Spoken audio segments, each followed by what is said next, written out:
এ মাস আমাদের প্রিয় নবী সাল্লাল্লাহু আলাইহি সাল্লামের জন্ম এবং মৃত্যুর মাস।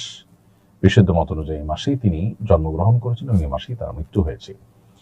তো সেই কারণে এই মাসটি বিশেষ তাৎপর্যপূর্ণ, সেটি বলবার অপেক্ষা রাখে না যে যে মাসে নবী সাল্লাল্লাহু আলাইহি সাল্লামের জন্ম এবং মৃত্যু হয়েছে সে মাসটি যে বিশেষ তাৎপর্য রাখে সেটি খুবই স্বাভাবিক, যে এটি গুরুত্বপূর্ণ মাস। কিন্তু এর বিশেষ কোনো ফজিলত, পৃথক অন্য মাসের থেকে এর আলাদা কোনো মর্যাদা এবং এই মাস উপলক্ষে বিশেষ কোনো করণীয় আমলের কথা কোরআন অথবা সুন্নাহ আমাদেরকে কোনোভাবেই নির্দেশ করেনি।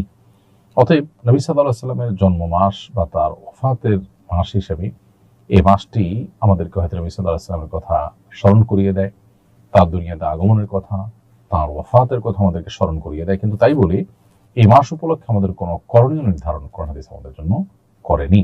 সেই জায়গা থেকে আমাদের এই মাসকে কেন্দ্র করে নিজেরা কোনো আমল বাড়িয়ে নিলে সেটি বরং বিদআতে পর্যবসিত হতে পারে, সেদিকটা আমাদের খেয়াল রাখতে হবে।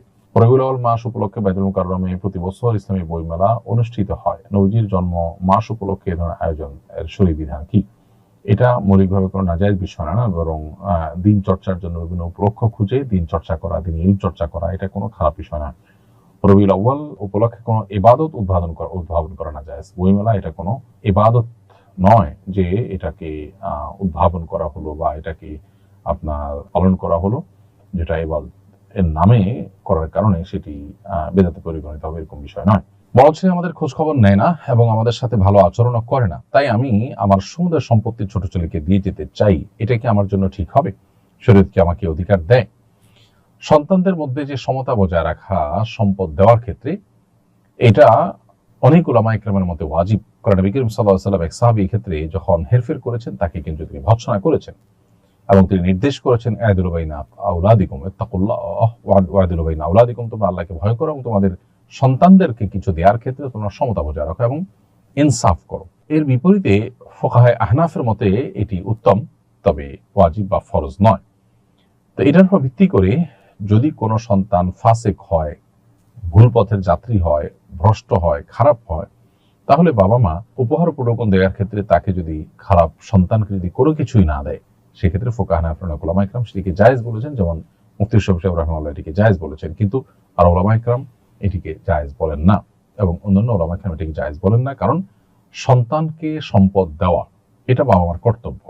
আল্লাহ তাআলা যে হিস্সা ঠিক করে দিয়েছেন সেটা আল্লাহর দেওয়া নির্ধারণ, আল্লাহ ঠিক করে দিয়েছেন। অতএব এটা ফরজিয়াতুম মিনাল আল্লাহ, আল্লাহ নির্ধারণ, এটাকে লঙ্ঘন করার কোনো সুযোগ বাবা নেই। বাবা যেটি করতে পারেন সেটি হলো সন্তানদের মধ্যে কেউ হয়তো একটু বেশি ভালো, তাকে একটু উপহার দেওয়ার ক্ষেত্রে শুধু ভালো হওয়ার কারণে উৎসাহ দেওয়ার জন্য পুরস্কার স্বরূপ একটু বাড়িয়ে দিলেন, এটা সর্বসম্মতিক্রমে জায়েজ। কিন্তু সম্পূর্ণভাবে বঞ্চিত করবার এখতিয়ার আসলে বাবার বা মায়ের থাকে না। কারণ আল্লাহ এখানে নির্ধারণ করে দিয়েছেন, আল্লাহ তাআলা সম্পত্তি থেকে মাহরুম করবার অপশন রেখেছেন যদি কাফের হয়ে যায়, সন্তান মোরতাদ হয়ে যায় সেই ক্ষেত্রে। তা না হলে আল্লাহ তাআলা সে অপশন কিন্তু রাখেননি। আমি অনার্স করতে চাচ্ছি, এখন আমি কমার্স ভালো পারি, কমার্স লাইনে কি পড়তে পারবো? কারণ সেখানে হিসাব বিজ্ঞান আছে, হিসাব বিজ্ঞানের সুদ পড়তে হয়, আমার করণীয় কি? আমি এই পড়া শেষে কি হালাল চাকরি করতে পারবো? ভাই ইমরান, এই পড়া শেষে আপনি হালাল চাকরি করতে পারবেন, সেটা সন্দেহভাবে আপনার জন্য জায়েজ হবে। আর সুদের হিসাব কষা টসা এই বিষয়গুলো যদি আপনি এ উদ্দেশ্যে শেখেন যে আসলে কি পরিমাণ সুদের চর্চা আমাদের শিক্ষার নামে আমাদের পাঠ্যপুস্তকে, আমাদের শিক্ষা কারিকুলামে আছে, সে সম্পর্কে আপনি জানলেন এবং এটার প্রতি আপনার ঘৃণা তৈরি হলো এবং অন্যদেরকে সতর্ক সচেতন করতে পারলেন, তাহলে সেক্ষেত্রে আপনি পড়তে পারেন। যদি আপনার উদ্দেশ্য হয় যে এটা শিখে আপনি সুদী প্রতিষ্ঠানে চাকরি করবেন, তাহলে সেটা আপনার জন্য নাজায়েজ হবে এবং গুনাহের কাজ হবে। এহরাম অবস্থায় ইচ্ছাকৃতভাবে সুগন্ধি ব্যবহার করা নিষেধ, কিন্তু কাবা শরীফের দরজার চৌকাঠ বা গায়ে সুগন্ধি লেগে থাকে, কেউ যদি অবশেষে দোয়া করার জন্য সেটা ধরে এবং তার হাতে সামান্য সুগন্ধি লেগে যায়, তাহলে এতে কোনো গুনাহ বা উমরার ক্ষতি হবে কিনা? উত্তর হলো সামান্য সুগন্ধি যদি লেগে যায় ইচ্ছার বাইরে তাহলে গুনাহ হবে না, তবে সাদকাতুল ফিতর পরিমাণ সাদাকা করে দিতে হবে ইচ্ছার বাইরে যদি লেগে যায়। তাহলে দোকান উদ্বোধনের সময় সমাজে প্রচলিত মিলাদ পড়া জায়েজ হবে কিনা? দোকান উদ্বোধনের সময় বিসমিল্লাহ বা আল্লাহর নাম নিয়ে আপনি শুরু করবেন, যে কোনো ভালো কাজ আল্লাহর নাম নিয়ে শুরু করলেই যথেষ্ট হয়ে যায়। এই ছাড়া আপনি দোকান উদ্বোধনের নামে যদি প্রচলিত মিলাদের আয়োজন করেন, তাহলে সেটা শরীয়ী দৃষ্টিকোণ থেকে কোনো জায়েজ কাজ হবে না, বরং বিদআতে পরিগণিত হবে। নবী করিম সাল্লাল্লাহু আলাইহি ওয়াসাল্লাম বা সাহাবায়ে কেরাম কারোর মধ্যেই কিন্তু এরকম কোনো আমল পাওয়া যায় না যে তারা কোনো ঘর বাড়ি উদ্বোধন করার জন্য কোনো বিশেষ আমল করে তারপরে বিশেষ কোনো আনুষ্ঠানিকতা করে এ জাতীয় কোনো কিছু করে তারা উদ্বোধন করেছেন এমনটি পাওয়া।